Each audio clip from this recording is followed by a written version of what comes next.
conversa e sempre numa correria. Adepto. Já fizemos? Já fizemos? Então, muito bem-vindo. Obrigado. Mano. Ai, acabei de revelar tudo. Não. Sim, eu sei. Olha, disclaimer agora. Não. Então, como é que tu gostas de ser apresentado? Para ti, estou. Pronto, mas sim. António, o chato do costume. E de onde é que nós nos conhecemos? Eu acho que nós vimos mais ou menos no mesmo sítio. Mas sim, conhecemos. Porque isto são as perguntas padrão. Né? Sim, somos filhos da mesma mãe e do mesmo pai. Achamos nós. Eu acho que se nota. Sim, sim. Sim, mas depois temos mais uma que parece que houve aí qualquer deficiência genética. Não, foi um intervalo. Não, mas o nariz, o meu e o dela são... Sim, é verdade. Mas sim, temos do mesmo sítio. Não ia dizer que crescemos juntos, o que é verdade. Mas sim, parece que somos irmãos. Temos uma diferença ainda grande. Tu és o meu irmão mais velho, tens mais 5 anos. Acabei de me sentir vítima de idadismo. Olha. Não é uma diferença grande, são só 5 aninhos. Já precisaste que é uma criança de 5 anos. É pequenina, então é uma diferença pequenina. Ok, é uma boa perspectiva. Sim. Para mim, se eu fosse considerado... Parece muito maior, não é? Não, eu esforço-me muito. Pois é por isso.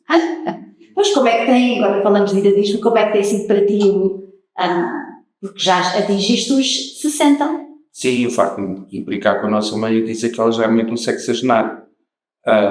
E depois cai uma ficha que estou a falar de mim, não é? Curiosamente, eu achava que os 50 aqui ia ser uma coisa muito complicada e não sei nada. Os 60 já carrega algum peso. Dá muita vontade de dizer, não, 50, 52. 58, 59, 52. Mas sim, já sou uma pessoa quase de terceira idade. É certo que hoje em dia os 60 somos nós 50, claro que é extendido. Mas sim, carrega algum estigma, até inclusivamente, e geral e para nós todos. Mas tenho pouco tempo para pensar nisso. Pois, o que andas tu tão ocupado? Olha, a tentar, por exemplo, que os teus filhos tenham a hipótese de morrer de velhos. É o que se tornou a missão de vida. É ver se conseguimos prolongar a paciência da Terra para nos aturar durante mais umas gerações. Vamos ver. Sim, não está fácil. Não está mesmo nada fácil e eu nem gosto eu como estudo a coisa, nem gosto de falar muito sobre essa parte mesmo, porque já percebi que se nós dermos a imagem real daquilo do estado em que estamos neste momento em relação a isso, a reação das pessoas é pior ainda, tipo, não há nada a fazer, então que se diz. Então vou continuar a poluir e a brincar e consumir como se não houvesse amanhã, e assim não vai haver mesmo. Portanto, prefiro não... É positivo, é tentar mostrar alternativas, que há maneiras mais sustentáveis e mais divertidas e mais saudáveis de fazer as coisas, e é por aí. Sim. Vamos dar o contexto, não é? Tu és fundador de uma associação, a Ecomood, que começou por ser focada na mobilidade sustentável urbana, mas que tem vindo a evoluir. Na realidade, até começou pelos desportos motorizados sustentáveis. Fazendo assim um pequeno enquadramento, porque acho que a minha história, a minha vida para a sustentabilidade é muito fora da caixa. Eu era produtor de eventos há muitos anos e corria em karts amadoramente, mas empenhada competitivamente, e tenho lá em casa uma estante recheada de estátuas People Prof, uma orgulhosa estante. Mas, entretanto, por tudo isso, estive envolvido na vida para Portugal em 2005 numa fábrica de carros elétricos italianos. E foi isso que fez o clique. Tipo, se calhar, para brincar às corridas já não faz muito sentido.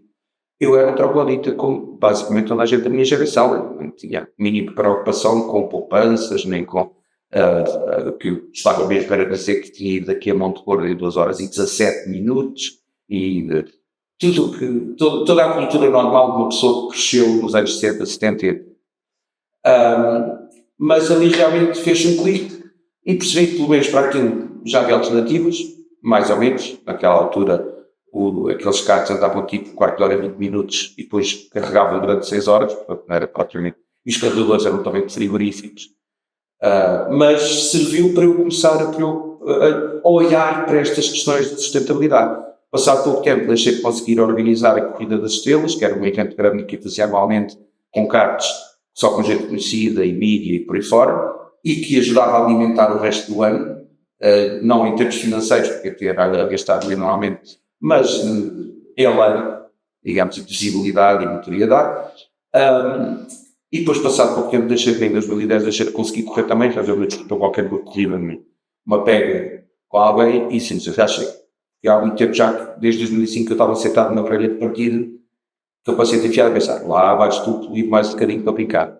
Até que parou. E a partir daí nasceu a ideia do projeto EcoCart, que se concretizou em 2015, curiosamente mesmo ano em que nasceu a Fórmula E, que eu nem sabia, na altura. Isto aconselhado, coincidiu com eu separar da pessoa com quem estava há 9 anos e de começar a pensar o que é que seria a minha vida daí para a frente, o que é que iria fazer, e vou chamar de formulação completa. Aconselhei com algumas pessoas à minha volta e que me disseram estar à altura de tirar-se do projeto EcoCart da gaveta. E foi essa a aposta. Em 2016 estive envolvido na feitura do primeiro kart elétrico que participou de uma prova de 24 horas. Não andámos a 24 horas na altura, andávamos enquanto meia hora e parávamos hora e meia enquanto o kart tinha para brincar e para com algumas pessoas conhecidas e pilotos e atores na equipa. Depois eu percebi que o pessoal das corridas ia demorar muito tempo até tirar o tubo de escape do nariz. E então passámos isso, fizemos um kart de 2 lugares, convertemos, isto é importante, que é sempre reutilizado, já aí havia essa preocupação. Reutilizámos o kart de 2 lugares, passando para lá esse sistema elétrico, e daí para cá começámos a fazer aquilo que chamei ecovoltas, que é pôr o pessoal a andar na altura ao meu lado, e entretanto já tem havido mais pilotos, a andar ao nosso lado a fazer drift, que é espetacular, muito segundo, mas andamos mais para o lado do que para a frente, porque é relativamente devagar, apesar de parecer que o rabo no sentido do chão parece que vamos a 300, e com isso começámos a falar de transportes mobiliários sustentáveis, depois de mobilidade sustentável, mobilidade elétrica, de reutilização, que é para os carros são reutilizados, de reciclagem, oficialmente o tirámos ali foi para reciclar, na realidade foi para reutilizar, foi para outros sketches. Mas assim temos o tema da reciclagem também, de energia renovável, de energia sustentável, e isto tudo através de um formato muito divertido e espetacular. A coisa foi evoluindo, a EcoCart estava incubada numa empresa chamada Choice, não sei se te recordas, ou se conheces, e em fim de 2018, fim de 2018, a dona da Choice disse, olha, isso já começa a ser uma coisa com algum peso, acho que faz sentido desencubar-te e ganhar os teus próprios atos. E aí houve que tomar uma decisão, vamos fazer uma empresa ou uma associação. Como grande parte disto é missão social, e nessa fase o tal chip de 10, 14 anos já tinha evoluído para maiores preocupações de sustentabilidade aqui fora e de querer aprender mais a pensar e de querer ter um papel positivo socialmente. E acho que não há nada mais importante que isso. Foi a associação. E daí nasceu a Ecomove Portugal. Era para se chamar Ecomove-te, mas na altura não deixaram, não autorizaram o nome, por uma razão paga qualquer. Tinha uma loja de bicicleta que tinha fechado em 2011, se chamava Ecomove, então não deixaram de estar Ecomove. Entretanto já registrei a marca Ecomove, o programa de televisão que fiz, por exemplo, com a Elizabeth Jacinto, chamava-se Ecomove, consegui registrar a marca, mas a associação não se pode chamar assim. E então, entre, digamos, as pessoas que acabaram de arrancar com a Ecomove, e mais tu também tiveste direito a voto, nessa altura, dos vários nomes em cima da mesa, escolheu-se Ecomove Portugal, Eco Estado de Espírito. E assim nasceu. E bem, já lá vai um percurso de 20 anos, 21 anos, foi em 2005 a 2016. Desde o clipe. Desde o clipe, 21 anos. Sim, mas a mudança de atitude, sobretudo, mesmo a de mindset, na qualidade, e de atitude e de comportamentos e por aí fora, tem sido uma coisa muito gradual. Mudar de hábitos é uma coisa muito difícil. Mas eu faço muita questão, primeiro faço muita questão de não ir para aquela de não faço o que eu faço. sendo que em alguns casos acontece ainda. Mas, por exemplo, não sou vegetariano, por exemplo. Mas nos nossos eventos já só temos que ir para vegetariano. O que faz sentido é sustentabilidade 360, não adianta, não, vamos ser sustentáveis nesta coisinha e o resto tudo são isto.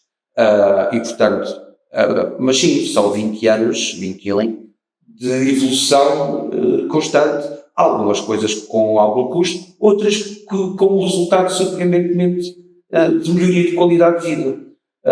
Surpreendente. Sim, sim.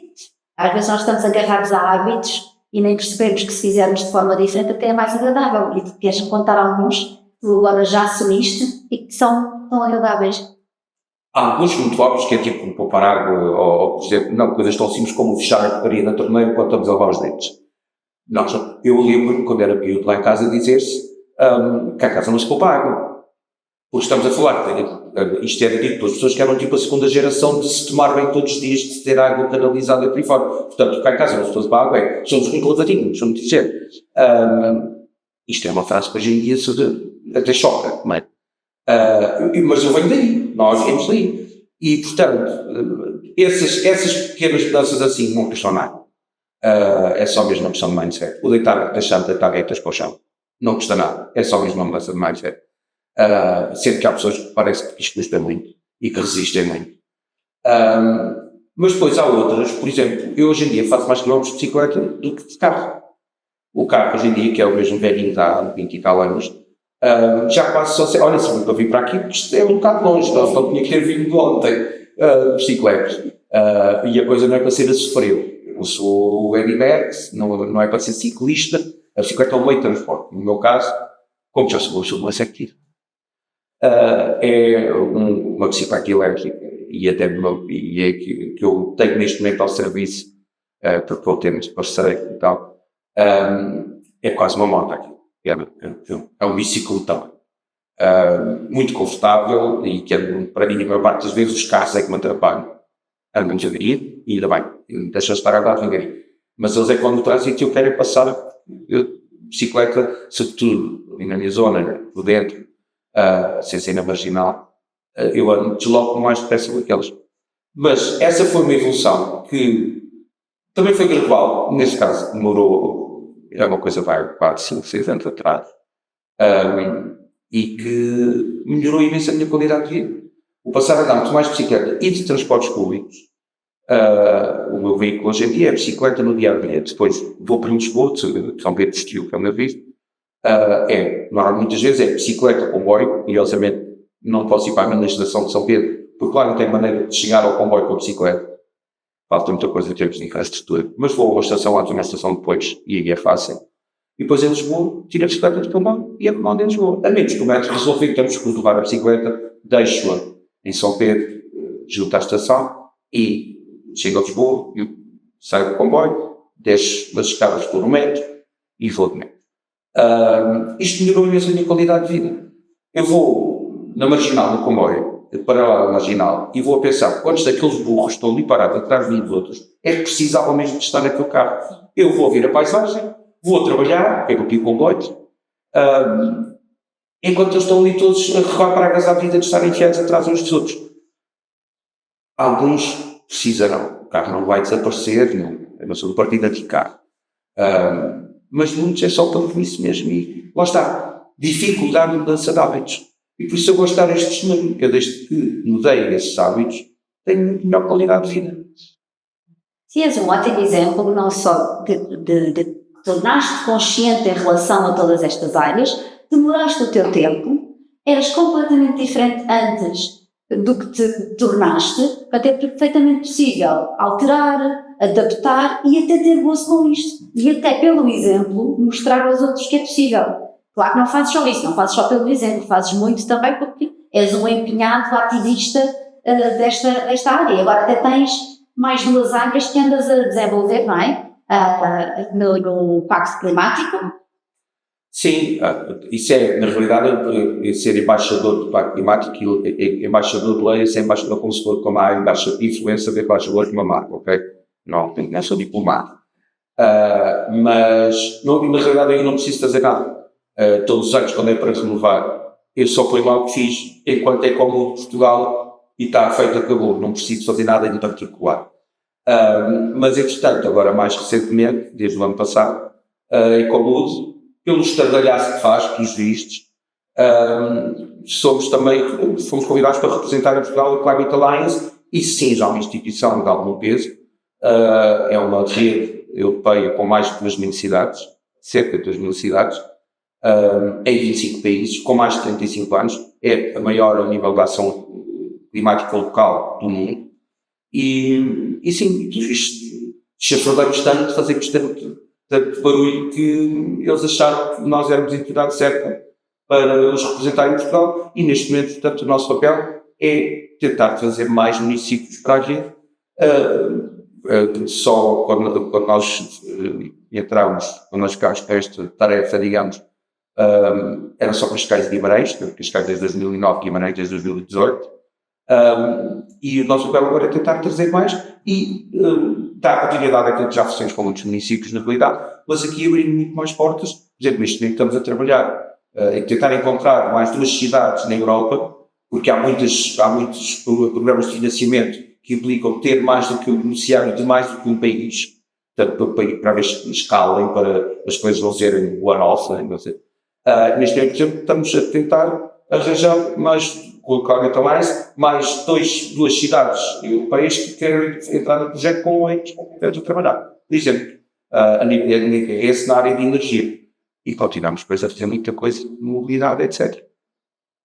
Na realidade, é curioso que eu costumo dar uma imagem que tenho feito algum sucesso em relação a esta ligação à Climate Alliance, que é a sanduíche. As pessoas que trabalham nas câmaras são, eu não quero dizer a carninha, não é? É vegetariano, são recheio. São aquelas que estão de mangas atravessadas no terreno a fazer coisas.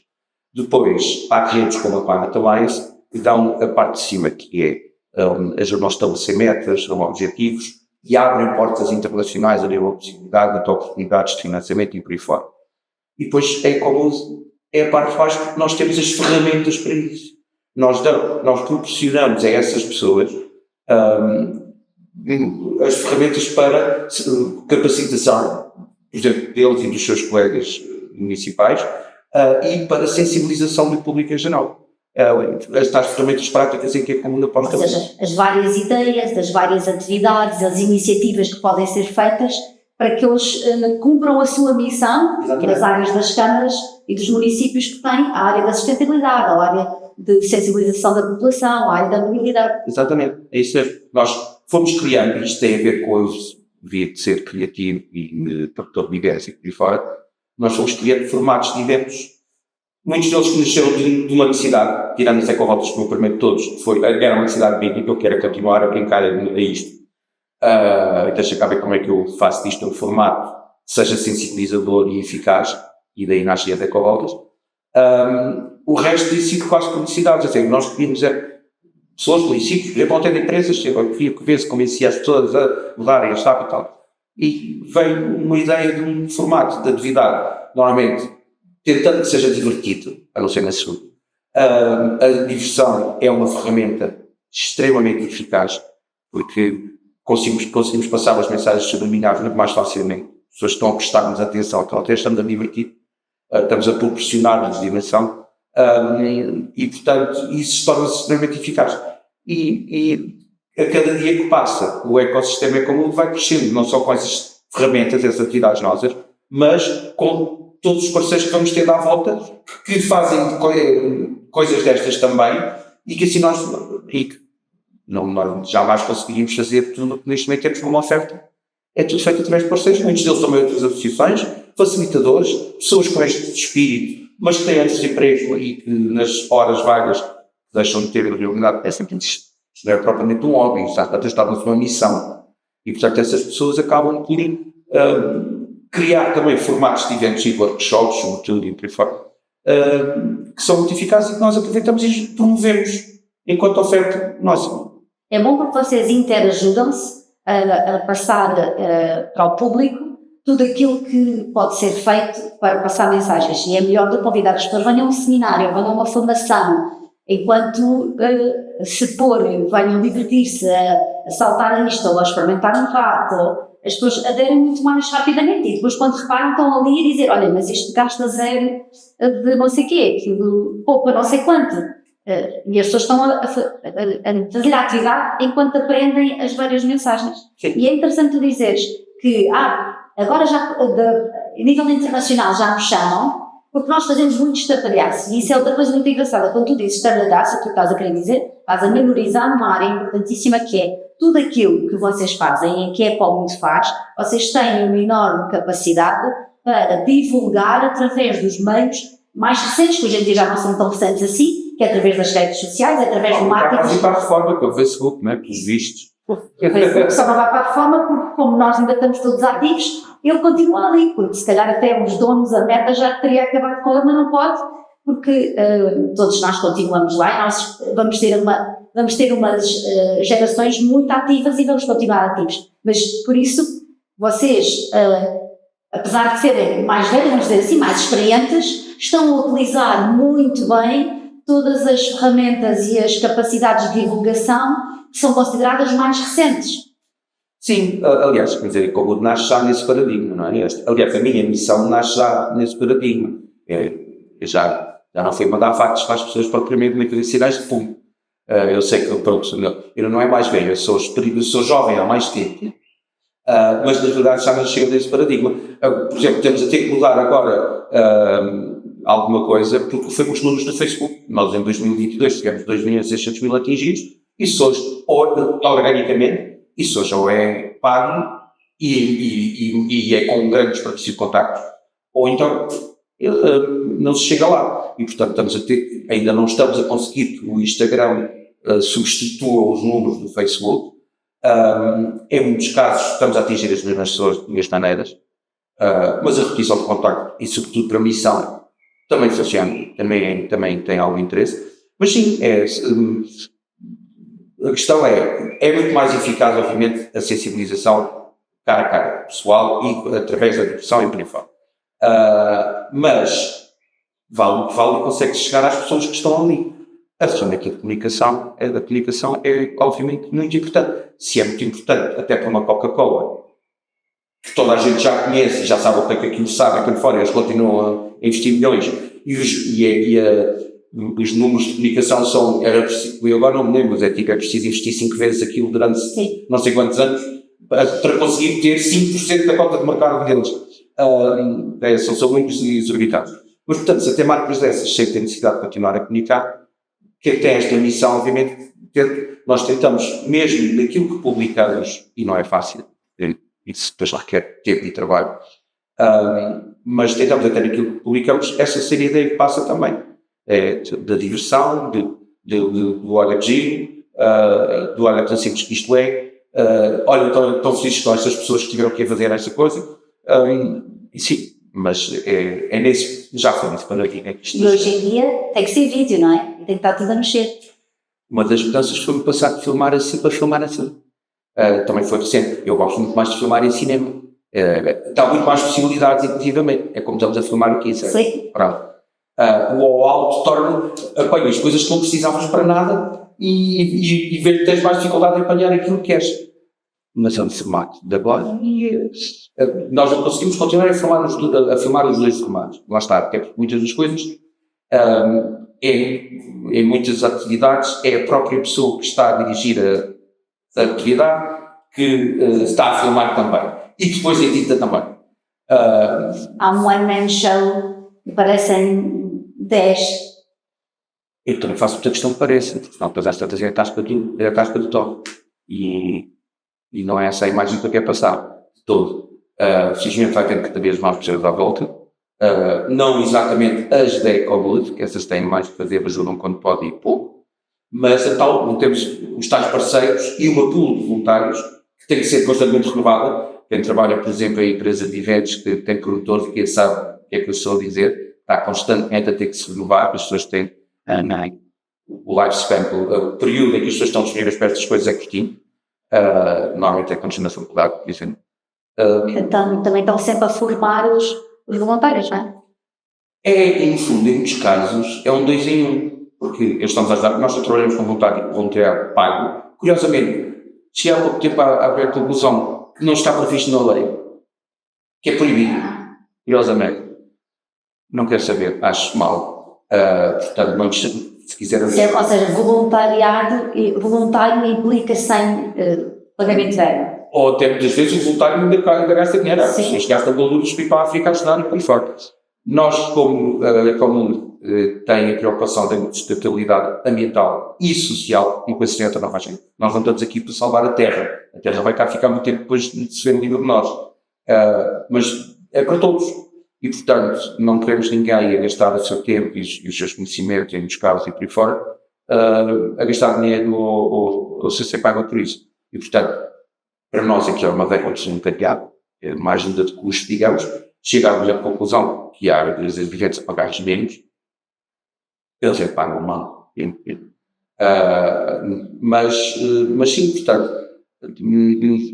acaba por haver uma quantidade de gente envolvida e de aparecer, e eu vou tentando cada vez mais ver cá aparecer menos. O estar atrás da câmara às vezes facilita, o não ter um âncora ou alguém, em muitos casos, os conteúdos podem haver alguém explicar uma coisa. Isto é missão, portanto, não pode ser só tal, show off.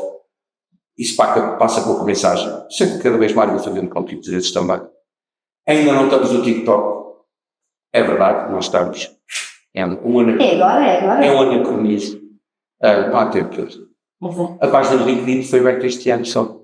Também. Portanto, ainda tem muito para andar para sensibilizar através do mapa que não é? Que é uma... Sim. Espero o próximo estágio ser para isso. Nós temos tido estagiários internacionais a fazer estágio em relações internacionais, como eles são de fora, não posso todas fazer muita outra coisa, além de participarem nos nossos eventos enquanto cá estão. Mas espero muito sinceramente em breve um próximo estágio ser de marketing digital para nos ajudar nessa área, não? Sim, e faz sentido, porque chegam mais pessoas. Tiveram também este ano o COP de bicicletas. Explica-me como é que é essa ligação com as Nações Unidas e... Então, as COPs são as Conference of Parties, são as conferências anuais de ambiente, de clima das Nações Unidas, onde se reúnem os chefes de Estado de quase totalidade dos países. Este ano vai ser a 31ª já. É daí que veio, nós falamos muito dos acordos de Kyoto, foi numa COP, os acordos de Paris, foi numa COP. E portanto acontece anualmente, normalmente lá para novembro. Os sítios têm sido escolhidos, parece que é já para a nossa cama, desde Dubai, Azerbaijão e por aí fora, mas pronto, é o que há. Mas então, há 2 anos houve um grupo de gente maluca, tipo eu, mas eu não sou um deles, que eu sou... De outros países, quer dizer que há mais? Há malucos por todo lado, sim. Malucos saudáveis, estes são os malucos saudáveis. Sim, não é que a gente quer ver se a Terra tem paciência para nos doutorar mais nas gerações. Vai ver. Mas há os que preferem comprar o Ferrari hoje e depois amanhã ninguém se liga e se lixe. Eles não te lá. É outro tipo de maluqueira. Adiante.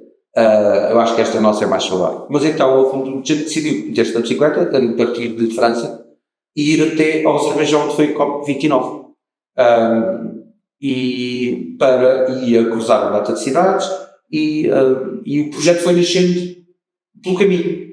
Isto não só o pedalar, não, isto era ter um desenvolvimento das cidades mesmo, e criaram-se 10 propostas em prol da mobilidade ativa, portanto a bicicleta e também o andar, etc., em cidades mais felizes, mais saudáveis. E as cidades que queiram estar envolvidas nisto têm que se comprometer com pelo menos 3 dessas 10 propostas, e chegaram ao Azerbaijão. Surgiu logo a ideia, isto de era ligar COP a COP. E foi o que aconteceu no passado. É uma estafeta. Só houve um maluco que fez quase o trajeto inteiro, que é o Antoine. Sim, mas de qualquer forma o problema é que a seguir ao Azerbaijão, qual foi a cidade escolhida para a COP? Foi Belém do Pará, no Brasil. Brasil? Sim. Portanto. Não foram a nada. Não foram pedalar no outro ano. Mas tiveram que lá para ir parar. Sim. Começaram a viajar de bicicleta. Curiosamente aquilo era uma democracia tão fantástica que não puderam entrar, tiveram começar da fronteira. Siga. E entretanto foi vendo gente dos países todos que se foi juntando e fazendo um por dia, outros 2 dias, etc. E passando um testemunho, são umas bandeiras, vão sendo assinadas pelos presidentes de Câmara das cidades e por aí fora. E no ano passado chegaram cá a Portugal 28 de setembro. Entretanto, no ano passado, por esta altura, já tinha sido contactado por eles, tinham-me apanhado no LinkedIn, curiosamente. E a bicicleta, Paulo, não é? Não, foi mesmo online, lá está. Marketing digital, andaram à procura de um maluco em Portugal e encontraram a mim. Então, tu é que podias ajudar-nos na parte de travessia de Portugal. Sendo que eu ordei só 4 dias para pôr aquela gente de Elvas em Cascais, em Lisboa, neste caso. E pronto, e conseguimos preparar essa travessia. E fomos tendo notícia deles a atravessarem nos vários países, e fotografias fantásticas, a gente a passar testemunho. Alguma vergonha muitas vezes de ser português quando eles começaram a mostrar, por exemplo, a passarem ao lado dos Países Baixos para a Bélgica, por ciclovia, sem estrada nenhuma ali ao pé. Portanto, tem uma ciclovia, como nós conhecemos a estrada, só se tem uma ciclovia. Não precisa de ser acoplada na estrada. E depois, ao contrário de cá, enquanto cá a estrada é assim, a ciclovia que se fizer, agora interrompe agora e por aí fora, etc. E agora faz que a bicicleta às costas e depois logo pega ali à frente. Lá não. Lá a estrada, naquelas zonas que está bastante longe, ainda para lá altos grandes montanhas, e a ciclovia foi assim andando frente à direita. E o mais plano possível.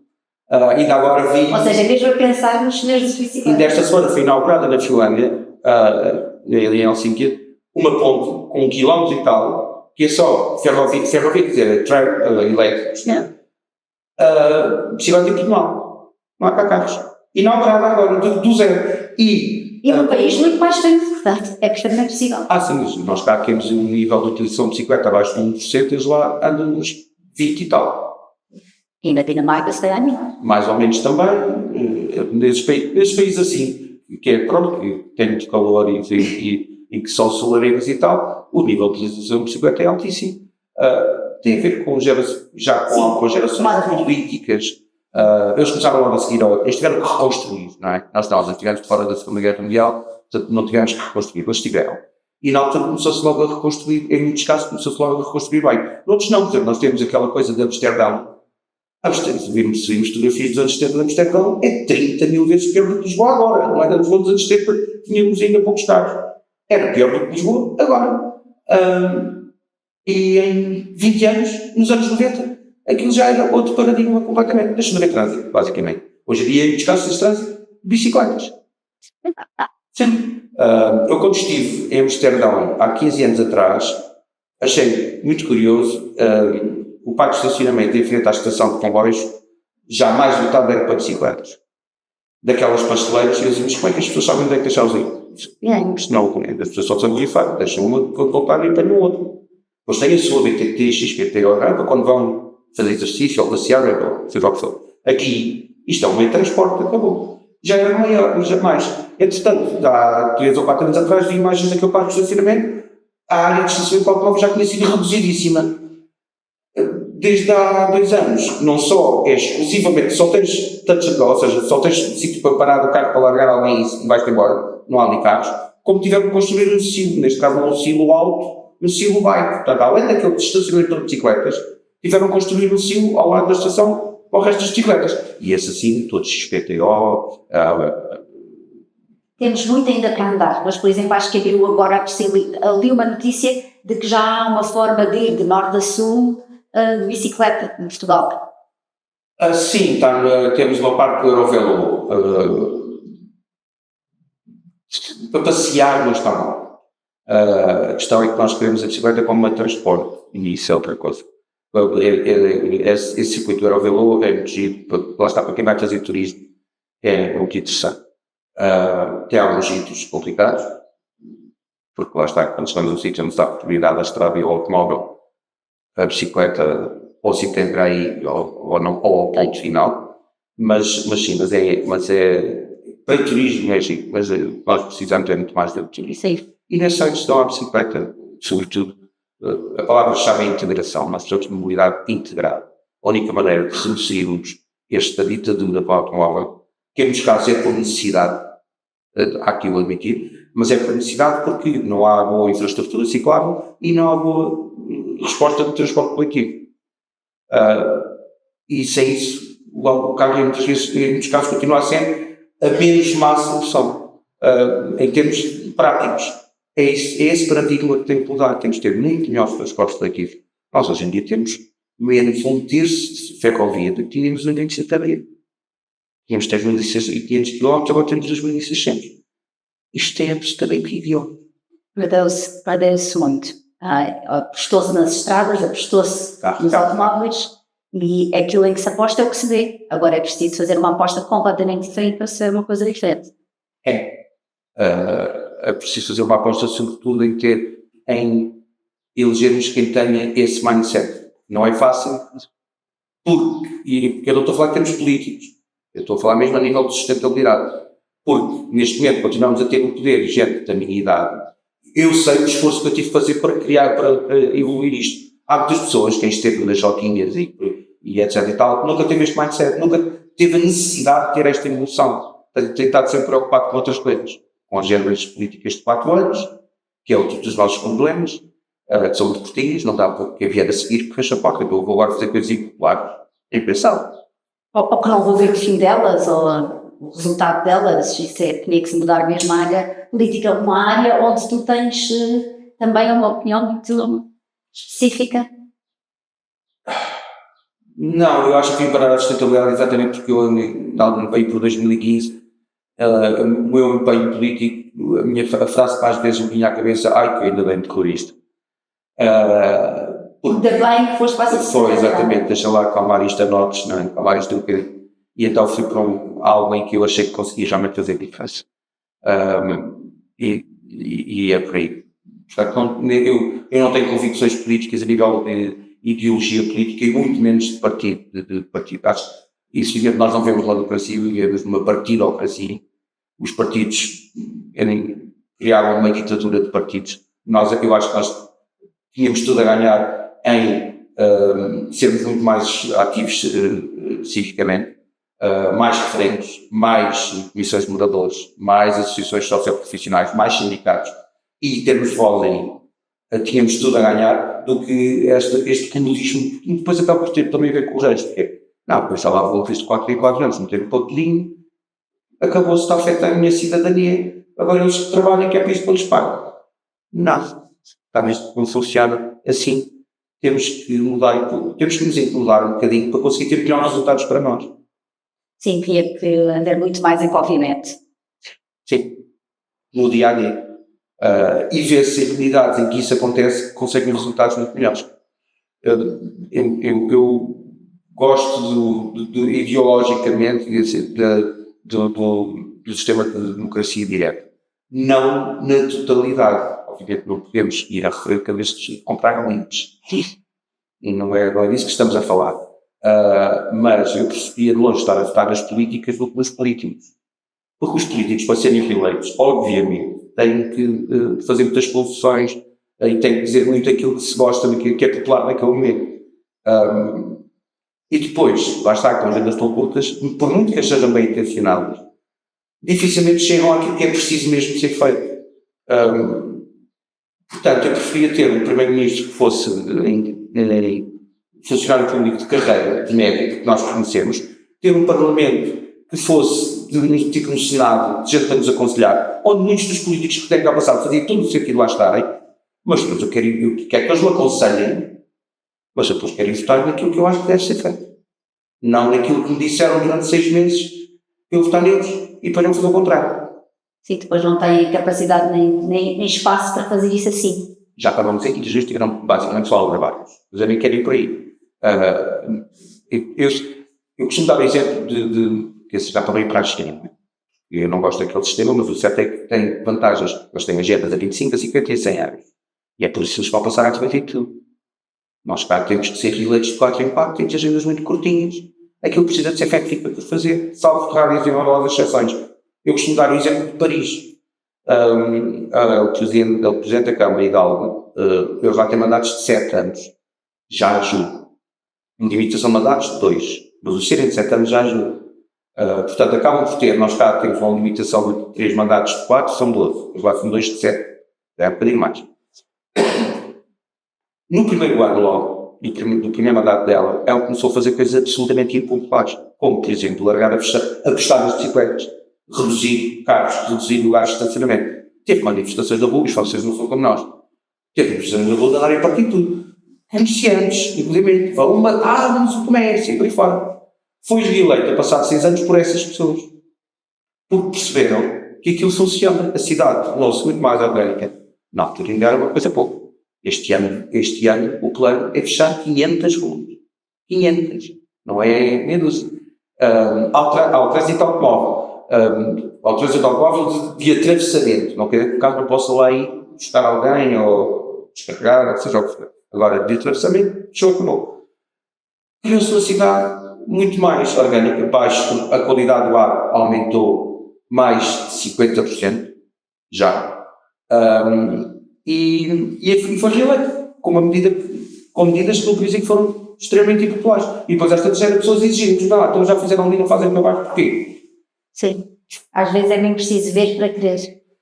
Porque lá está, mudança de hábitos. É muito difícil, mudança de paradigma. E temos de ser obrigados. Ou seja, precisamos de pessoas com visão que nos obriguem e depois nós até, primeiro estranhas e depois enganem. Eu costumo dizer isso, por exemplo, em relação aos automóveis, eu venho das corridas, não é? Continuamos a deixar que se produzam e vendam carros que são feitos para usar fora da lei. Que faz dos euros, agora os elétricos, pior ainda nisso só, não é? Mas sim, dos euros fora da lei, 2 segundos. Para quê? Então para que é que enfiamos ali o sinal de 30 ou de 50 ou de 120 se o carro é feito para andar fora disso? Não faz sentido nenhum. E eu costumo dizer, e contra mim falo, que eu gosto de sentir os cabelinhos baixos na pele. Mas se eu não consigo evoluir, obrigo-me. Sim, tinha que se limitar nos carros, não é? É o instante da sala. Nós não estamos a ir à origem do problema. Andamos a tentar arranjar soluções para baixar os danos da causa. Em vez de irmos à causa. A causa seria a indústria automóvel alterar as regras da própria indústria. Não podem produzir não é automóveis. Nós, em muitos casos, deixamos o rebanho entregue aos loucos. É dizer, olha, louco, toma lá conta do rebanho. A autorregulação é uma coisa que nós sabemos como funciona. Em nada, zero. Nós somos humanos. E, portanto, o humano, por si, não se consegue autorregular. É muito, muito difícil. E então, quando começa a haver interesses corporativos e lucros dignos ao valor, pior ainda. E nós temos deixado o teu carro. Diz-te qual é a velocidade é que tu podes ir naquele sítio, não diz? E tu só vais te apetecer. O teu carro diz-te aquilo, porque tem comunicação com o sistema de trânsito. Era muito simples, porque isto é desde 2006 que os carros são obrigados a ter isto. A ideia era, a segunda fase é, o carro fica bloqueado ao sistema de trânsito, portanto, se a hora o carro vai em 30 e acabou. Por isso que os carros teleguiados, não é teleguiados, autónomos, isso já vai acontecer, não é? Mas tudo isso está a ser atrasadinho. Nós já temos a tecnologia para os carros autónomos.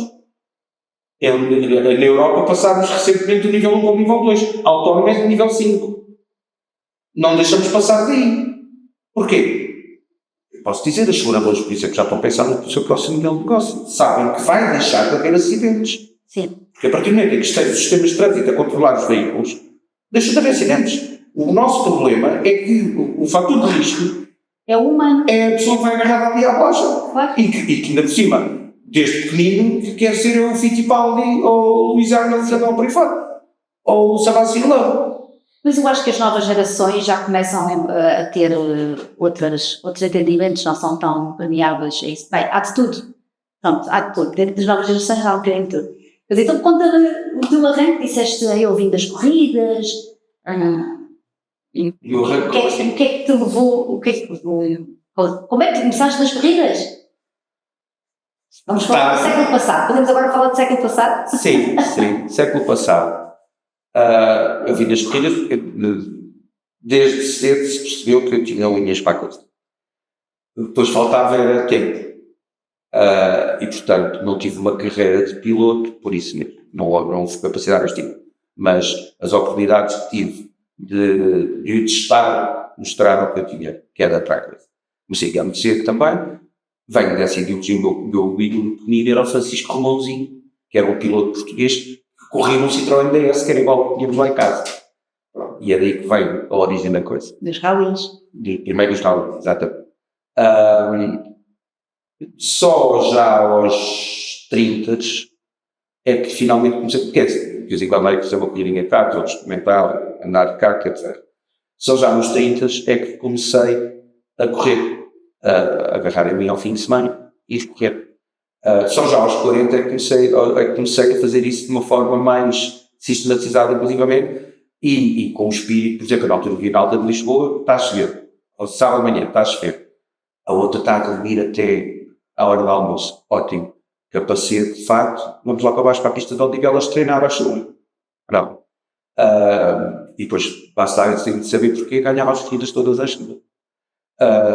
Mas vem daí, vem do gosto e de finalmente, nessa altura, conseguir ter alguma capacidade para correr de uma maneira muito baratinha, que era com os cartos dos cartódromos e tal. É daí que vem. Senão, hoje em dia, eu podia ter sido, sei lá, um ilustre, famoso campeoníssimo, mas para isso é preciso haver capacidade disto, é um desporto identificado. Mas é engraçado que tu tiveste os dois gostos que toda a gente tinha ali nos anos 80, não é? Que era as corridas, os carros, por acaso não motas, era felizmente para nós. Nunca tive jeito para para-jogos. Nunca Motas, tive vocação para para-jogos. motas não, mas portanto foi a parte dos carros, não é? De ter carros. E a música? A música e a noite. E a noite? A noite. A música começou de pequenino, havia em casa dos nossos avós um órgão cor, com 6 registrozinhos com todas as cores, que eu acho que deve ter sido isso que me chamou logo para aquilo, e então eu passava horas a fazer barulho, basicamente naquilo. Do barulho até eu perceber que conseguia começar a apanhar músicas que eu ouvia, foi para cima. E depois isso evoluiu no liceu para as guitarradas, entrei a fazer parte do coro, essa parte do cantar, mas as guitarradas, até porque a viola era um bom instrumento de som, digamos. E então os meus intervalos eram passados a tocar, e às tantas, muitas vezes também, as horas de aulas, chegou a acontecer, a professora da aula devia estar, abrir a janela para dizer ao António vai tocar e cantar para o outro lado, porque eu não consigo que esta gente me ouça. A da aula devia estar. Mas pronto, isto é um mais sétimo, mais. Isso era no Dom Pedro V, não é? Do Dom Pedro V, foi onde eu estabilizei escolarmente, foi a minha 10ª escola, até ia dar sempre a saltitar, mas sim, Dom Pedro V marcou-me para sempre. A vertente da música foi muito importante, tive um maestro, que era uma pessoa fantástica, o Sr. João Chato Santos, Joãozinho da Voz Doce, que nos marcou a todos, marcou 2 ou 3 gerações daquele liceu, que era o impulsionador do coro e maestro. E depois, onde eu passei a fase de pós-25 de Abril e o início dos anos 80, que para quem agora tiver bem 20 ou 30 anos ou 40 ou 30, não consegue fazer ideia do que foram aqueles tempos. O ser teenager naquela altura. E depois viver os anos 80, cuidar daquilo também. Aí a música transformou-se de tocar assim para tocar assim. DJ? Passava assim para DJ.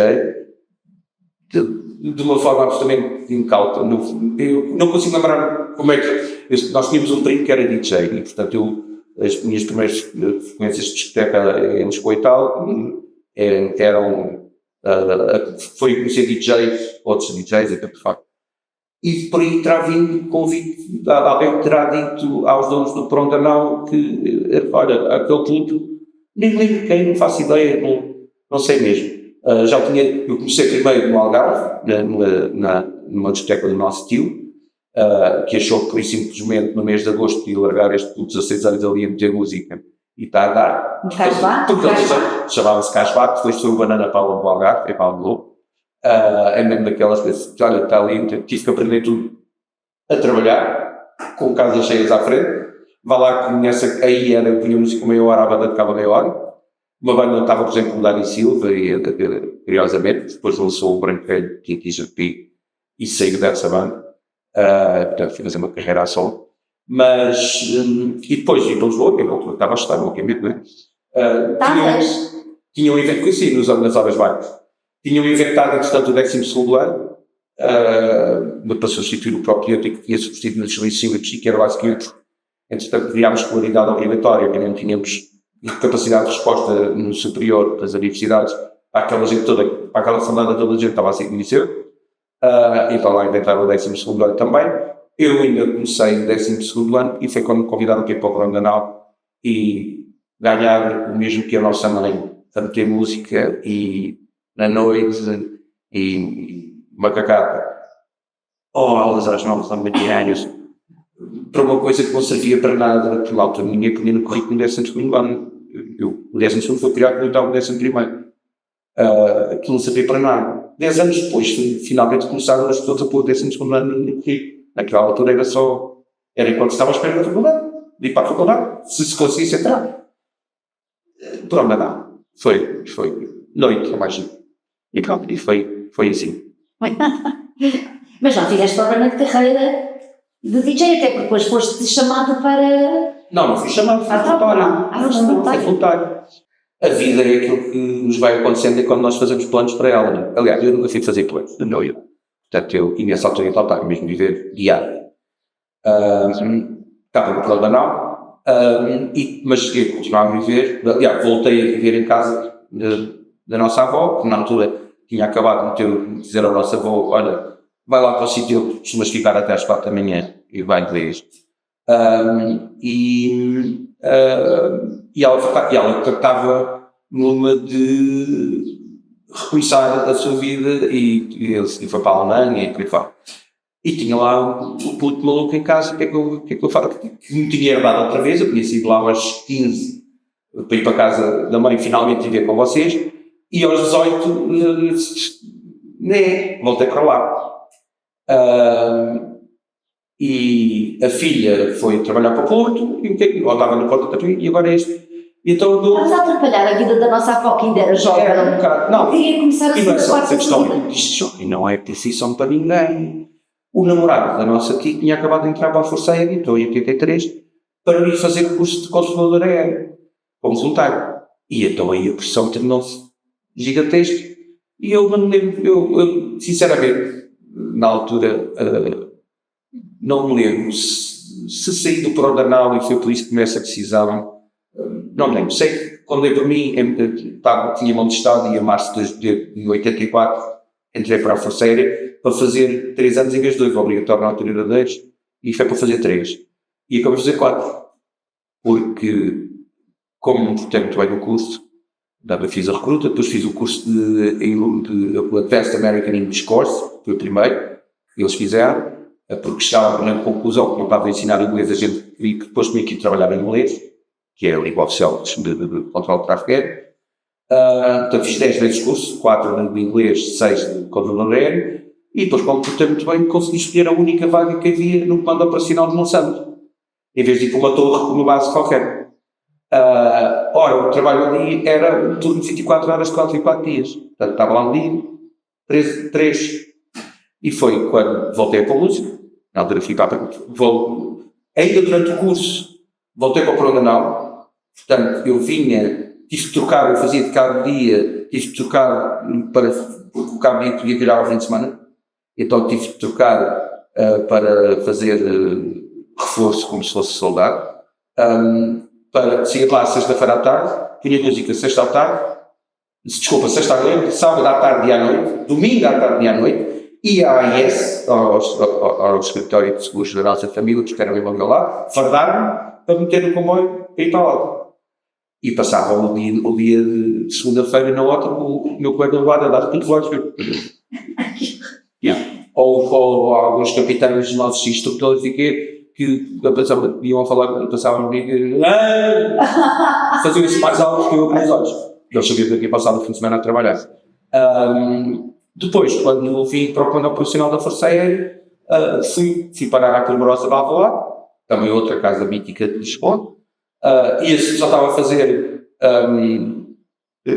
folgas e reforço aos fins de semana, portanto, para sermos 2 ao fim de semana. E ainda tinhas uma artística, não é? DJ Vitor Cruz. Não, na altura não se usava. Não. Não, éramos, pronto. os DJs começaram a ter nome, tipo DJ Vibe, por acaso também se chama António Pereira, que foi o seu primeiro, que era do Kremlin e depois da Capital e por aí fora. Na altura em que eu deixei de ser disc jockey, que foi no fim dos anos 80. Eu depois, Primorosa de Alvalade, às tantas saí da Força Aérea e fui para lá trabalhar aqui em Viteiro. Eu fiz mais ano, estava a só de 4 em 4, renovei, fiz mais um ano de contrato. Primorosa de Alvalade, na Primorosa de Alvalade foram desafiar para ir para Tomar, com música, para uma discoteca de Tomar, que era o Pim Pim. Os donos iam à Primorosa de Alvalade. E eu fui para lá, tipo artista convidado de Lisboa. E depois, acabaram em 88, 89, fui desafiado para diretor de animação no Algarve. Não, para animador no Algarve, ainda fui lá 2 vezes e expliquei ao nosso amigo Emílio Batista, que era o diretor e estava a desafiar, grande amigo, nosso tio, que animador não dava, porque eles escolhiam-me, eu tinha que poder fazer as coisas com os clientes. Ora, ou tinha estatuto de diretor, ou não podia ir para dentro da água da piscina com eles e jogar polo, ou não podia almoçar com eles, ou, portanto, não dava. À terceira ida ao Algarve, no namoro e tal, ele lá subiu a coisa e, portanto, fui para diretor de animação da Nava Hotel, numa cadeia hotel, foi uma experiência muito gira também, durou 1 ano e pouco, porque entretanto desafiaram para ir para um bar de praia, com mulher de relações públicas, e não era suposto ser para disc jockey, mas passados uns dias de lá estar na Oito e música também. Que é o Pezinhos na Areia, que ainda hoje é muito conhecido, hoje em dia já está fora da areia, já é restaurante e está fora da areia, não é? Sim. O Pezinhos na Areia não está na areia. Na altura é. Mas é Praia Verde, entre onde nós íamos ver-te estar, que era um Pinhal, não é? Praia Verde, e o que é hoje, sim, mudou totalmente. É um bom exemplo do que se tem andado a fazer na realidade. Na altura aquilo era um parque campismo. Eu fui para lá, para o Pezinhos na Areia, foi o primeiro ano em que eles tinham feito, digamos, a base fixa daquilo em cima e tal, antes de ter uma barraquinha. Foi um verão estonteante, absolutamente. Fizemos 48 festas temáticas e sempre temáticas é com decorações, com tudo e mais alguma coisa. E era voltar à hora de jantar, desmontar às 4 da tarde da manhã, porque às 8 da manhã estavam a subir pequeno almoço. Foi uma loucura, nesse momento muito giro. E pronto, e entretanto saí de diretor de educação para ali. O desafio estava feito do outro lado, já tinha aprendido, achava eu, pelo menos, e decidi, pronto, e achei que a porcentagem de bar e tal, foi um verão muito engraçado. Depois ainda fui diretor de relações públicas no outro hotel, durou muito pouquinho, e depois voltei para Lisboa. O que se fez voltar para Lisboa? Uma pessoa que tu me apresentaste. Sim, é verdade. Uma ex-colega tua, com que tu me apareceste no Pezinhos na Areia. E o que vieste fazer para Lisboa? Nessa altura tornaste-te empresário? Não, a primeira tentativa aí foi quando se tentou criar o braço direito, nome dela, nome da marca, o seu dono. E depois, mais tarde, tive o braço direito, mas já não teve nada a ver com ela. Mas, entretanto, éramos 2 unidos basicamente a brincar às empresas, e portanto não chegou a arrancar, não chegou a fazer coisa nenhuma, entretanto a Vassal também acabou, e então fui trabalhar com o nosso tio, fazer isto. E eventos. É verdade, não sei porque nesta família há várias pessoas que trabalharam na parte das revistas. Sim, primeiro com ele. Edições e publicações. Exatamente. Eu não fui nada original. A publicar. Ele tinha vindo do Algarve, entretanto, também nos anos antes, ou tinha sido diretor de animação e relações políticas, e tinha tido discoteca e por aí fora. Tinha voltado para Lisboa, tinha-se casado aos 40 anos, e entretanto também já tinha o Zé Maria, no nosso trio. Para mim é sempre mais sobrinho, queres a ver, pela diferença de idade. Mas, e vim trabalhar com ele, entretanto, sim, ele desafiou-me para trabalhar com ele, e ainda foi 91, 92 a 95. Como éramos os dois de organizar coisa e tal, as revistas às tantas já não passam só uma desculpa para fazermos eventos para os descidas, porque eram revistas de circuito fechado, como era Volta ao Comédio, Volta dos Chulaveiros e Cabeleireiros, e portanto estávamos já cada vez mais a organizar eventos para aquelas pessoas, além de fazer as revistas. As revistas deviam ser trimestrais, num ano em que saíssem 3 já era bom. E depois a seguir, naturalmente, fui para o editor, uma grande editora. Começou com um grande casting, puseram a tratar 2 revistas que eu chamava de diretor de publicidade, que é comercial. Duplo erro de casting, eu não sou comercial. Eu devia estar do lado editorial. 2, produção profissional e electro, ou seja, uma de eletrónica e uma de som profissional. Nada, certo.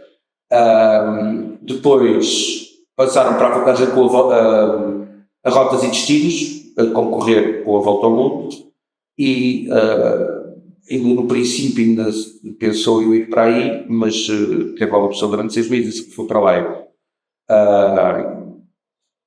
Durou pouco tempo, porque a seguir então sim, entretanto estava já com outra pessoa, o projeto era sair de Lisboa, e algumas esposas de Lisboa, encontramos-nos na casa ao pé do cartaz no dia em que fomos ao 40º aniversário do Zé Raposo. Não, devia ser 30 e tal aí. Casa do Zé Raposo e da Maria João Abreu, mostraram, a professora da aldeia foi-nos mostrar uma casa, passado umas semanas estava de lá. E portanto aí acabou-se a Ferreira e Bento, acabaram-se as chapistas, e a primeira ideia era fazer a Ribaqueiros, que era uma empresa de comprar casas, restaurar e vender. Sou familiar também uma data de anos depois. Aqui acho que aqui com esta casa se faz disso. Mas a relação era muito intempestiva, digamos, muito tempestuosa, e portanto isso não avançou a empresa, tivemos bastante, mas estava parado, não estava a trabalhar, e então arrancou Evasão Tejo, da empresa de eventos, que quando nos separámos ficou para ela, e eu arranquei com, então sim, Abraço Direito, que ainda durou de 98 a 2003, quando eu, fiquei para lá. Sim, como foi ser empresário, e agora isso está a acontecer a muitas pessoas, não é? E estamos a falar de empresa já há bastante tempo, em que tiveste também um burnout, não é? Agora, Na altura não se chamava assim. pois, era o quê? Desde tempo. Escuta-me. E sal e tudo. Foi que o ali que fez tudo. Matou uma pessoa que já tem uma empresa, que na realidade, como acontece com a maior parte dos nossos empresários, é que criam uma empresa para fazer aquilo que sabem fazer, mas não sabem gerir uma empresa. Eu era exatamente isso. E portanto, as pessoas que tinham à minha volta era para ajudar e eu sabia fazer. E portanto já trabalhava 10, 12, 13, 15, 16 horas, fiz semana e tudo, nem bem, etc. Ora, o que é que eu faço a seguir? Meti-me numa discoteca.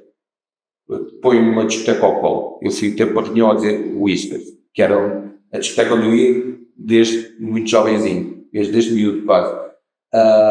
E aquilo ia fechar, porque o gerente ia abrir um bar em Caxias e portanto não viria ficar à frente daquilo, e o dono estava numa de tentar alugar. Eu entrei numa reunião para dizer muito obrigado, fico muito lisonjeado de se lembrarem de mim, mas eu não tenho tido a ter isto, saí de lá com aquilo ao colo. Porque a conversa era, bom, mas vai para a armazém ou assim.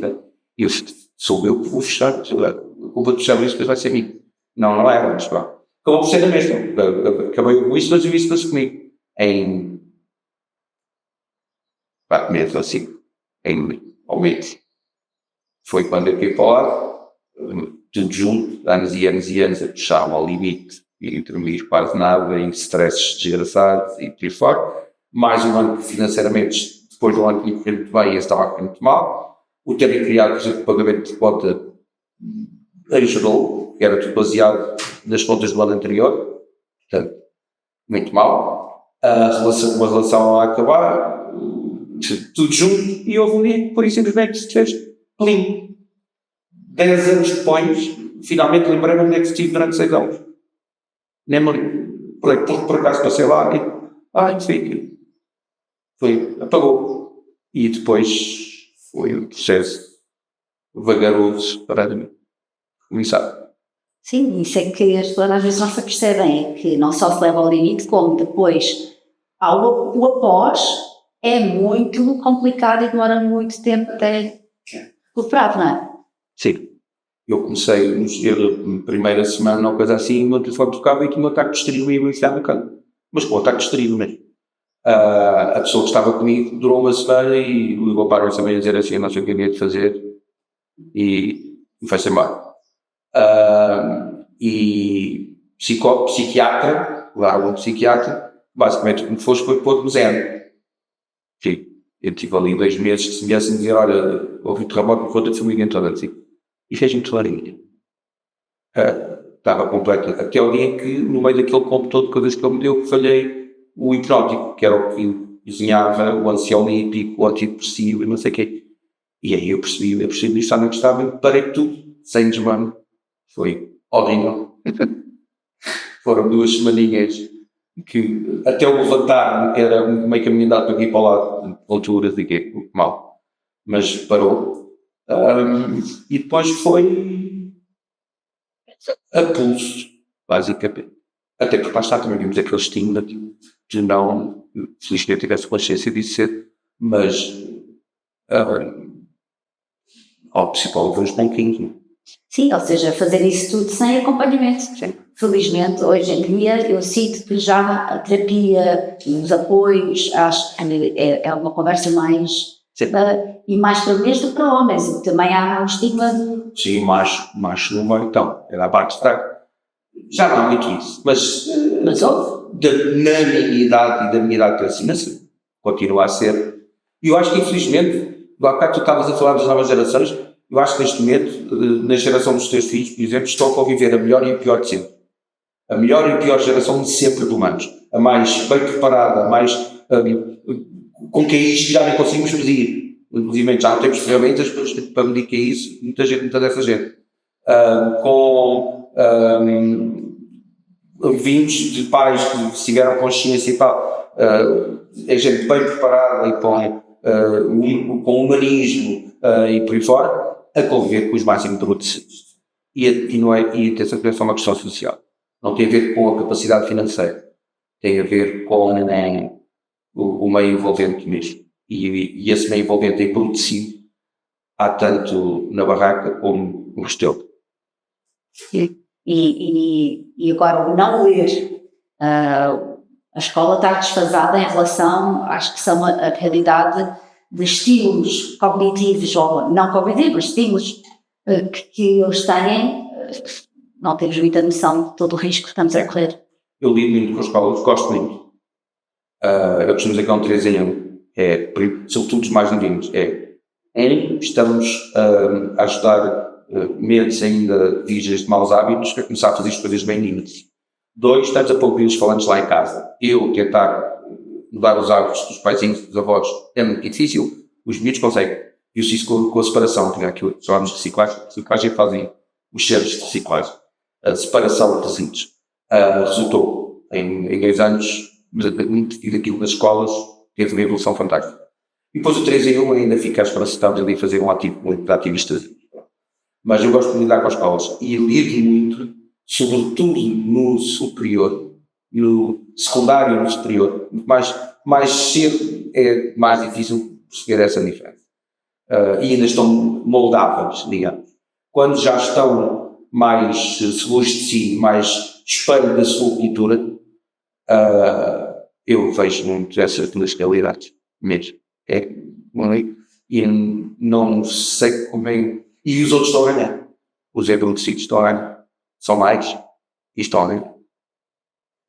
E tudo o que está a ser criado vai exponenciar ainda mais, vai puxar ainda mais para isso. Ou não. Porque na realidade as ferramentas podem ser ferramentas de autoevolução, de evolução da sociedade. E são, em muitos casos. A questão é que lá está. A autorregulação. A inteligência artificial é excelente exemplo. Nunca houve ferramenta mais fantástica. E que vai trazer uma alteração de paradigma muito superior à revolução industrial. Ao aparecimento do automóvel. Que as pessoas não têm noção foi uma alteração de paradigma gigantesca. Houve toda uma geração que estava ligada à indústria do cavalo que foi passar fome e acabou. Uma geração depois, o Castro tinha criado muito mais emprego, muito mais riqueza, muito mais condições sociais do que se tinham perdido com o seu aparecimento. A inteligência artificial é uma alteração de paradigma ainda muito superior a isso. Em cima eu tenho acompanhado o QB por causa do que isso faz, sobretudo no que isso se pode ajudar enquanto ferramenta para a positiva e, obviamente, dando alerta em relação aos riscos negativos. Por exemplo, tem que se perceber que a sobrevivência dos humanos vai ter que deixar de estar anexada ao emprego. Não pode. Não há maneira. Já hoje em dia, a inteligência artificial substitui muitos empregos. A maior parte das tarefas, tudo o que for repetitivo, pode ser substituído. Isso é por robótica, assim, ligado à inteligência artificial. Mas não só. Eles também não precisam de designer. Um designer consegue fazer diferença? Sim. Mas nem todos os designers fazem diferença. Portanto, aquilo que o designer médio faz, já se consegue fazer ali. E estou só a dar um exemplo. Há muitos exemplos. O que acontece é a mesma coisa, por exemplo, criar sites. Que é, antes havia só algumas entidades que criavam websites, por exemplo. E hoje em dia toda a gente tem sites. Portanto, quando tu dizes que não precisas de um design, tu vais fazer muito mais coisas de pequenos atos de design que antes não farias. E, portanto, para esses pequenos atos não precisas. Claro, para a criação, vai sempre haver mas, ou seja, vai-se democratizar e alargar onde chega o design. Mas o bom design vai continuar a fazer a diferença. Sim, e vai ou um bom diretor criativo, lá está. Não precisa ser um bom design. Porque se deres o briefing certo à ferramenta, à primeira não, mas à décima ele já consegue fazer melhor do que tu. E não esquecer que aqueles que foram especialistas em design apoiados pela tecnologia, como hoje em dia somos todos. Sim. Hoje em dia, todos nós estamos apoiados pela tecnologia todos os dias, não é? Sim. Mas tem que se regulamentar aquilo e, sim, neste momento já está em cima do meio dos Estados Unidos, há gente a falar em nacionalizar a inteligência artificial. Ponto. Neste caso, neste momento, os Estados Unidos, mas eu percebo, e estamos a falar de políticos, Bernie Sanders e não só, é do lado republicano, sempre que o lado republicano neste momento é pelos piores, mas este Trump lá está sempre. E esperemos que venha melhor. Mas dá um poder tal. Nós neste momento já estamos a viver com o facto de termos os nossos meios de comunicação do dia a dia, os Facebook, os Instagram e tal, na mão de 3 ou 4%. A inteligência artificial é o passo seguinte disso. E não vai deixar de ser só comunicação. Vai tudo. As nossas redes de energia vão estar ligadas àquilo. O nosso tratamento de água vai estar ligado àquilo. A base da nossa alimentação vai estar ligada àquilo. Ou seja, é uma coisa já demasiado poderosa para estar na mão de interesses puramente económicos. Eu costumo dar um exemplo. Se eu fosse fabricante de armas, eu oferecia metralhadoras a quem tivesse controle ao câmbio. Para quê? Para depois ir vender mísseis ao câmbio para os montar. Certo? As metralhadoras de armas de bola. Se eu fosse uma farmacêutica, obviamente estou a dizer eu sou exatamente o oposto disto. Mas pronto, eu sou Bezos ou Musk e sou uma farmacêutica. Então não é fantástico criar um filho e depois lucrar trilhões com as vacinas. Há coisas que nós temos que começar a perceber que têm que estar na mão dos humanos, no interesse da generalidade. Não se chama comunismo, chama-se racionalidade. Temos que perceber que estamos já vai ser uma questão de feudalismo, ou de ter algum senhor a explorar a coisa. Não. Isto já tem um impacto. A globalização tem um impacto global e que pode destruir-nos. Não estou só a falar, neste momento já não é só uma questão de criar grandes, aumentar aquilo que continua sempre a aumentar, que é o desfazamento social. Não, neste momento temos muita capacidade de nos autodestruir. E essa capacidade não pode estar na mão de alguém que um dia com uma mão disposto. Ou que já ganhei dinheiro, que chega com isto, agora desliguei. O risco é muito elevado. Portanto, Temos que começar a repensar seriamente alguma coisa. Bem. Até os próprios liberais já estão a ter que admitir que mais cedo ou mais tarde vamos ter que ter um rendimento mínimo universal ou algo do género. Eles não gostam desse nome, mas ou algo do género. Porque senão vamos ter vamos estar uma porcentagem pequena da humanidade a ter que sustentar a outra toda. Portanto, mais vale sustentá-los. E, curiosamente, os exemplos que se têm criado nos próprios projetos que se têm criado disso têm exatamente os resultados inversos àquilo que se advoga, ou que se pensava. A partir do momento em que uma pessoa deixa ter a sua sobrevivência indexada, ou seja, torna-se mais útil. Vai fazer coisas que são verdadeiramente úteis. Vai capacitar-se, vai aprender a fazer outras coisas, vai fazer aquilo que realmente gosta, muito rapidamente, deixa de precisar daquele momento. Sim. Porque passa a conseguir produzir muito mais. Não está pela sobrevivência, não está pelo receio, está pela oportunidade, não é? Os nossos cérebros têm, ou estás pelo medo, ou estás pela oportunidade, pela curiosidade. E eles ativam a parte da curiosidade porque o outro ataca nisso. Na Dinamarca, acho que é na Dinamarca ou na Noruega, não me lembro, é lá para cima. Fizeram tem uns casos de estudo já com 3 ou 4 anos, com 1000 pessoas, 20% só e continuam a precisar daquele dinheiro.